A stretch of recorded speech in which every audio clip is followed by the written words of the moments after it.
हरे कृष्णा। हमारे आज के इस गीता वीकली एपिसोड में आपका स्वागत है। और आज हम एक विशेष प्रश्न पर चर्चा करेंगे।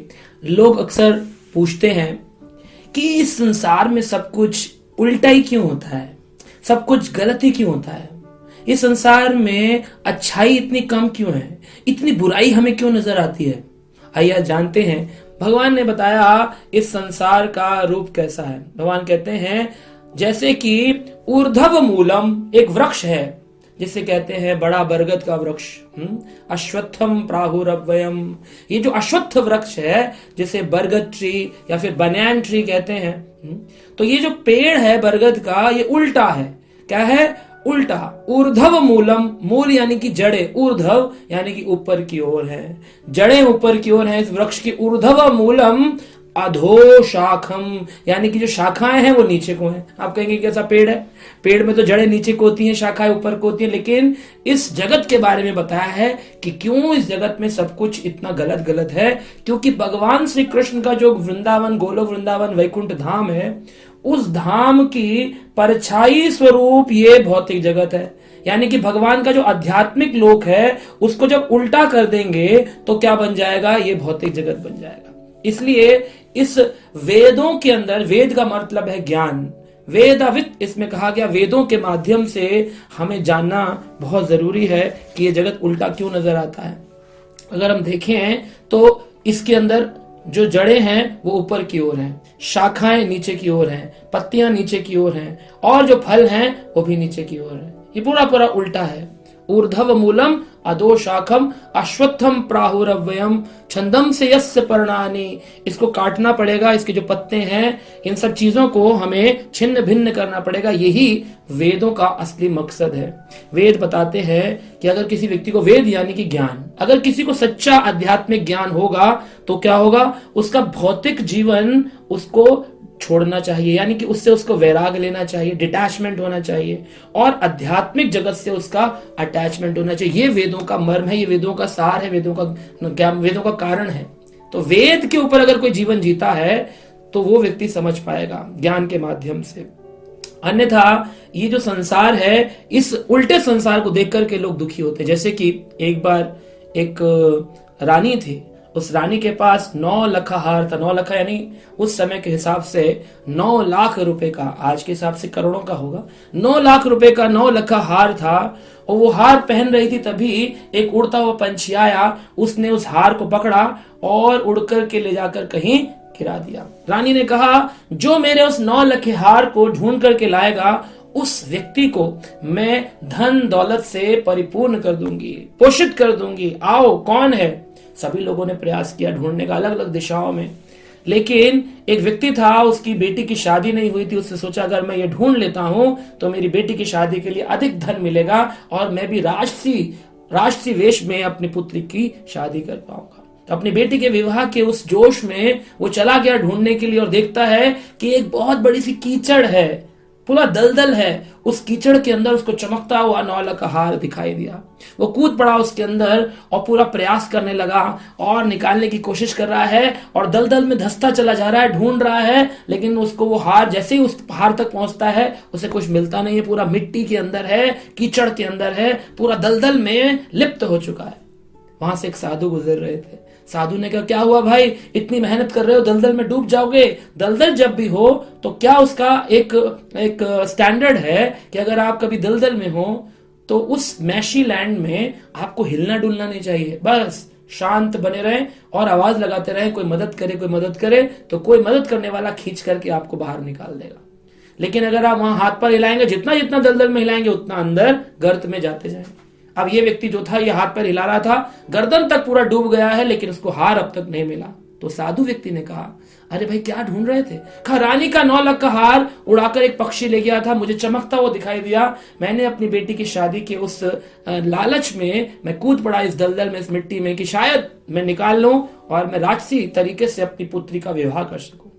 साधु हंसते हुए कहता है, अरे भाई तुम वहां ढूंढ रहे हो दलदल में? वो रहा देखो पेड़ के ऊपर की शाखा पे वो हार लटका हुआ है। उस पक्षी ने लाकर हार पेड़ के ऊपर डाल दिया है और तुम उसे नीचे ढूंढ रहे हो। यही है हम सबका भी हाल।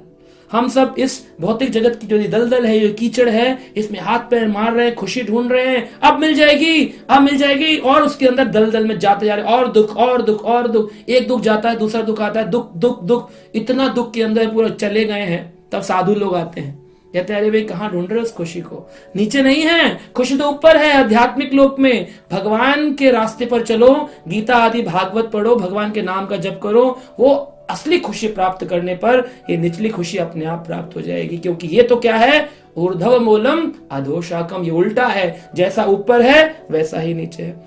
इसलिए हमको इस आसक्ति को जो संसार की है दलदल रूपी में गिरने से अपने आप को बचाना चाहिए और इंतजार करना चाहिए इस दलदल से निकालने, कोई साधु आए खींच करके मुझे बाहर निकाल दे। आप देखिए, अगर हम इसे परछाई के रूप में भी देखते हैं तो परछाई कैसी होती है। मान लीजिए एक व्यक्ति चल रहा है और भौतिक जगत उसकी परछाई है, यानी कि आध्यात्मिक जगत की। तो अगर कोई व्यक्ति खड़ा हो सूरज के आगे, उसकी एक परछाई पड़ती, शैडो कैसी होती है, हम खड़े, हमारी नाक है, आंख है, कान है और हमारी पूरी डिटेलिंग है, लेकिन जब उसकी शैडो पड़ेगी, परछाई, तो क्या होगा, परछाई बिल्कुल काले रंग की होगी, उसको ना तो वस्त्र का कलर निकल के आएगा परछाई में, ना नाक आंख कान की डिटेलिंग पता चलेगी, सुंदर आंखें हैं कि सुंदर स्वरूप है, कुछ पता नहीं चलेगा। सुंदर से सुंदर व्यक्ति और बदसूरत से बदसूरत व्यक्ति, दोनों की ही परछाई समान रूप से दिखाई देती है। इसी प्रकार आध्यात्मिक जगत यानी भगवान की भक्ति का मार्ग अत्यधिक सुंदर है, उसकी डिटेलिंग इतनी सुंदर है, परंतु हमें आनंद क्यों नहीं आता, क्योंकि हम तो इस भौतिक संसार को ही सब कुछ मानते हैं।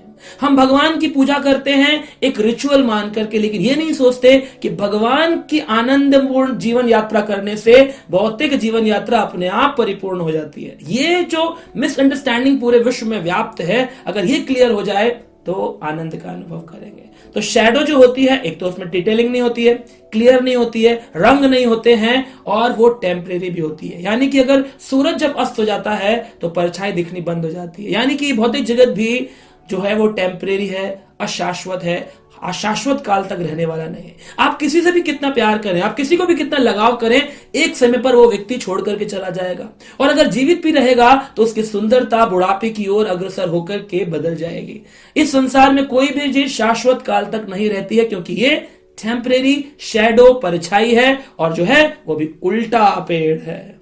और इसमें समझने की बात है कि वेद जो ज्ञान है, इसको जितनी जल्दी होगा उतनी जल्दी समझना चाहिए, देर नहीं लगानी चाहिए। सुबह शीघ्रम, शुभ कार्यों को शीघ्र करना चाहिए। ये नहीं कि गीता पढ़ेंगे कल पढ़ लेंगे, अजी टाइम नहीं मिलता है, टाइम निकालिए। इतने संसार में लोग चले गए, हम जाकर के कभी शमशान की ओर देखें तो कितने लोग जल रहे हैं, मर रहे हैं, जा रहे हैं, लेकिन क्या पाया उन्होंने, अपने साथ क्या लेकर के गए? एक बार भी भगवान की ओर मुड़कर के आनंद का अनुभव नहीं किया। लोग कमाते हैं, खाते हैं, रात दिन मेहनत करते हैं, लेकिन आनंद का जीवन नहीं जी पाते, हमेशा एंजाइटी स्ट्रेस में रहते हैं, खुशी की तलाश में। पोस्ट डेटेड चेक देते हैं, आज खुश नहीं हूं कल खुश हो जाऊंगा।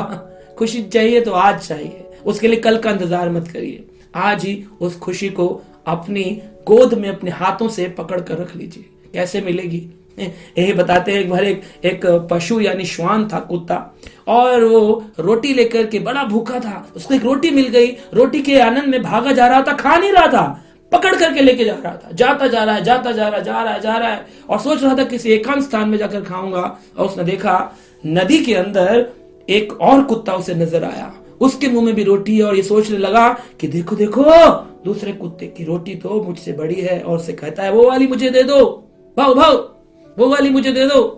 लेकिन जब जितनी देर ये भव भव करे तो लगता है कि परछाई में वो भी भव भव करता है, और भव भव करते ही इसके मुंह से इसकी रोटी गिर के पानी में चली गई। हम भी ऐसे ही करते हैं, इस परछाई रूपी भौतिक जगत की ओर इतने आसक्त हो गए हैं, यहीं पर अपनी सारी चर्चाएं करते हैं, यहीं पर सोशल नेटवर्किंग, दोस्ती, शादी, विवाह, जितना कुछ भी है, हम समाज के लिए अपना जीवन गुजारते हैं। लेकिन हम ये भूल जाते हैं कि वो जो रोटी, वो आध्यात्मिक खुशी जो हमें मिली थी, वो बोलने से, संसार में रहने से, संसारी बातें करने से हमारे मुख से गिर जाती है, तो हम अपनी कमाए हुए सुख को भी सुख का अनुभव नहीं कर पाते। इसलिए हम ये नहीं कहते कि आप काम धंधा छोड़े, नौकरी छोड़े, सहे संसार में, लेकिन संसार की परछाई के ज्ञान को हमें समझना चाहिए। ये वेदों का मर्म है। वेद, भगवत गीता आदि शास्त्र, भागवत बताते हैं कि हमको अपने ज्ञान से इसको समझना चाहिए कि जिस जगत में हम हैं ये बहुत टेम्परेरी है, अशाश्वत है, शाश्वत काल तक रहने वाला नहीं है, उल्टा है, परछाई है। मुझे तो उस आध्यात्मिक धाम की सच्ची खुशी की तलाश में अपने जीवन को चलाना चाहिए। हरे कृष्णा।